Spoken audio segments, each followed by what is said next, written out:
नमस्कार मराठी मंडळीवर तुमच्या सगळ्यांचं स्वागत आहे। 19 विधानसभा मतदारसंघांमध्ये फडणवीसांनी शिंदे आणि अजित पवार यांचा डोक्याडोक्यानं गेम केलाय। आता या 19 विधानसभा मतदारसंघातील आमदार अजितदादांनी निवडणुकीनंतर जर चित्र बदललं आणि शरद पवार गटासोबत त्यांनी परत जायचं ठरवलं तरी सुद्धा हे आमदार अजितदादांसोबत जाणार नाही किंवा शिंदेंनी सुद्धा युतीतून बाहेर पडायचं ठरवलं तरी सुद्धा हे 19 आमदार शिंदेंसोबत जाणार नाही, कारण ही भाजपची माणसं आहेत जी घड्याळ आणि धनुष्यबाण चिन्हावर उभी राहिलेली आहेत। फडणवीसांनी ती पेरलेली आहेत अजितदादा आणि शिंदे गटात। चला तर बघूयात कोणत्या मतदारसंघामध्ये देवेंद्र फडणवीस यांनी ही चाल खेळली आहे। अर्जुनी मोरगाव विधानसभा मतदारसंघ। विदर्भात भाजपने काही ठिकाणी हा डाव साधलाय। गोंदिया जिल्ह्यातील अर्जुनी मोरगाव येथे हा प्रयोग झाला। राजकुमार बडोले हे दोनदा भाजपचे आमदार होते। महायुतीत ही जागा राष्ट्रवादी काँग्रेसला सुटल्यावर लागलीच बडोले यांनी हातावर घड्याळ बांधलं आणि ते अजितदादा पवार गटात गेले। बाळापूर मतदारसंघ। बाळापूर मतदारसंघात भाजपने खेळी खेळली। हा मतदारसंघ भाजपला सुटला नाही। जागा वाटपात हा मतदारसंघ न सुटल्यानं बळीराम शिरस्कर यांनी हाती धनुष्यबाण घेतला। शिंदे सेनेकडे शिरस्कर आता उद्धव ठाकरे गटाचे आमदार नितीन देशमुख यांच्या विरोधात मैदानात आहेत। कन्नड मतदारसंघ। छत्रपती संभाजीनगरमधील या मतदारसंघात पती विरुद्ध पत्नी असा सामना रंगणार आहे। भाजपचे माजी केंद्रीय मंत्री रावसाहेब दानवे यांची कन्या संजना जाधव यांनी शिंदे सेनेत प्रवेश केला आणि निवडणुकीसाठी धनुष्यबाण हाती घेतला। ठाकरे गटाकडून येथे आमदार उदयसिंग राजपूत यांना तिकीट देण्यात आले, तर संजना जाधव यांच्या विरोधात हर्षवर्धन जाधव सुद्धा मैदानात उतरले आहेत, जे की त्यांचे पती आहेत। परभणी मतदारसंघ। परभणी जिल्हा मध्यवर्ती बँक आणि कृषी उत्पन्न बाजार समितीचे संचालक आनंद भरोसे यांनी कमळाऐवजी यावेळी धनुष्यबाण हाती घेतलं। हा मतदारसंघ शिंदे सेनेच्या खात्यात गेल्यावर त्यांनी शिंदे सेनेत टुनकन उडी मारली आणि त्यांना तात्काळ तिकीट पण मिळालं।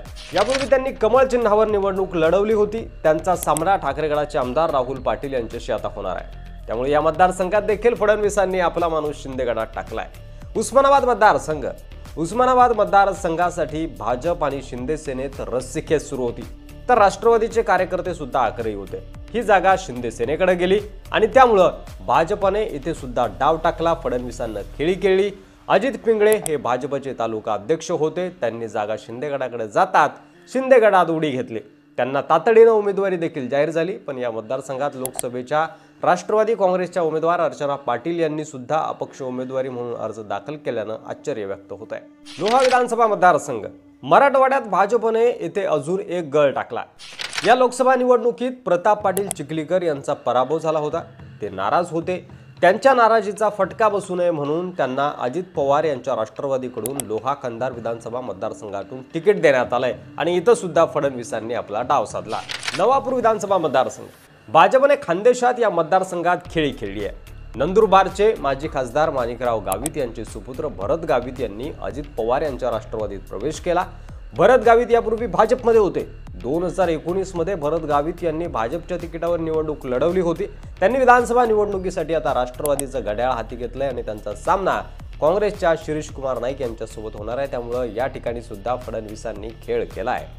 संगमनेर विधानसभा मतदारसंघ। संगमनेर विधानसभा मतदारसंघ महायुतीच्या जागा वाटपात शिवसेनेच्या शिंदे गटाकडे गेला।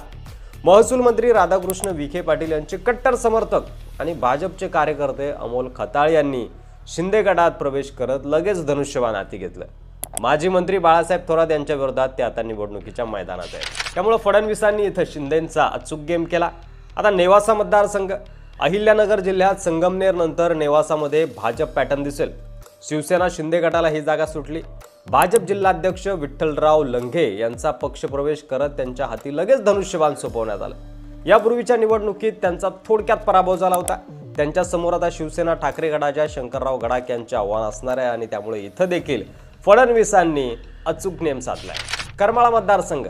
सोलापूर जिल्ह्यातील करमाळा विधानसभा मतदारसंघात सुद्धा भाजपने खेळी केली आहे। ही जागा शिंदे सेनेकडे गेली। त्याच वेळी भाजपचे नेते आणि मकाई साखर कारखान्याचे अध्यक्ष दिग्विजय बागल यांनी शिंदे सेनेत प्रवेश केला आणि प्रवेश केल्या त्यांची उमेदवारी देखील निश्चित झाली। त्यांना तिकीट देखील मिळालं। इस्लामपूर विधानसभा मतदारसंघ। सांगलीतील इस्लामपूर मतदारसंघात भाजपने स्मार्ट खेळ केलाय। सांगली भाजप जिल्हाध्यक्ष निशिकांत भोसले यांनी हातावर घड्याळ बांधलंय। राष्ट्रवादी काँग्रेस शरद पवार गटाचे प्रदेश अध्यक्ष जयंत पाटील यांच्या विरोधात ते आता निवडणुकीच्या मैदानात असतील आणि त्यामुळे सांगलीमध्ये अर्थात जयंत पाटील यांच्या विधानसभा मतदारसंघात फडणवीसांनी अजितदादांचा गेम करून जयंत पाटील यांच्या विरोधात आपला माणूस मैदानात उतरवलाय।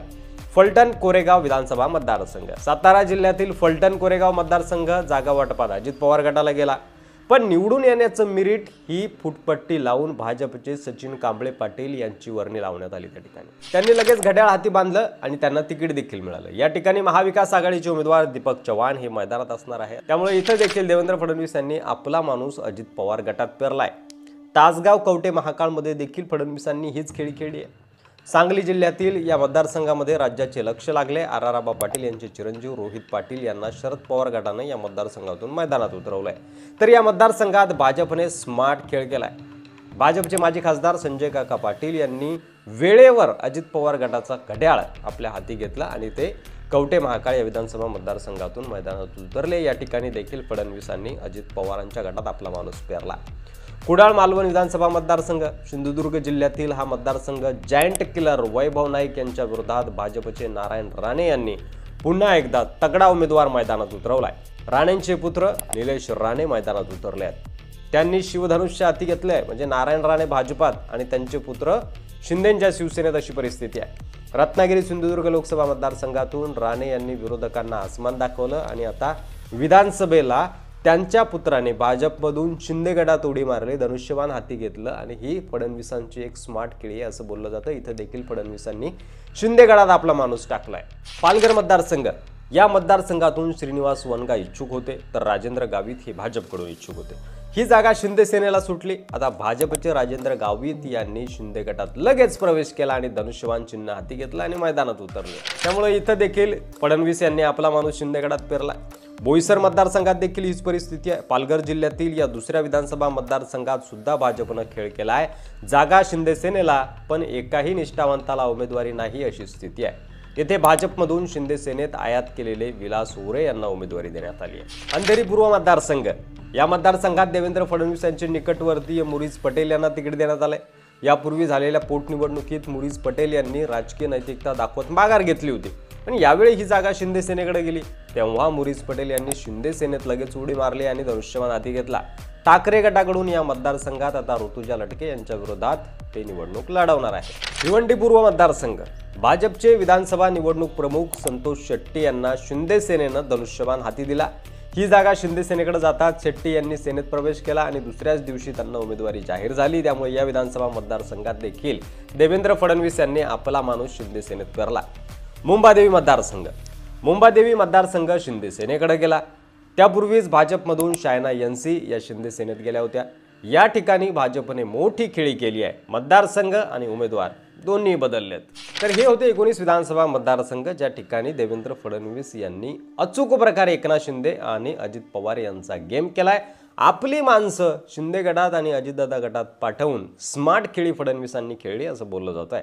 यावर तुम्हाला काय वाटतंय? तुमचं मत कमेंट बॉक्समध्ये लिहायला विसरू नका. व्हिडिओ जर आवडला असेल तर जास्तीत जास्त शेअर करा. चॅनलवर नवीन असाल तर सबस्क्राईब करा. तुमच्या विधानसभा मतदारसंघामध्ये काय परिस्थिती आहे ते देखील आम्हाला नक्की सांगा. धन्यवाद.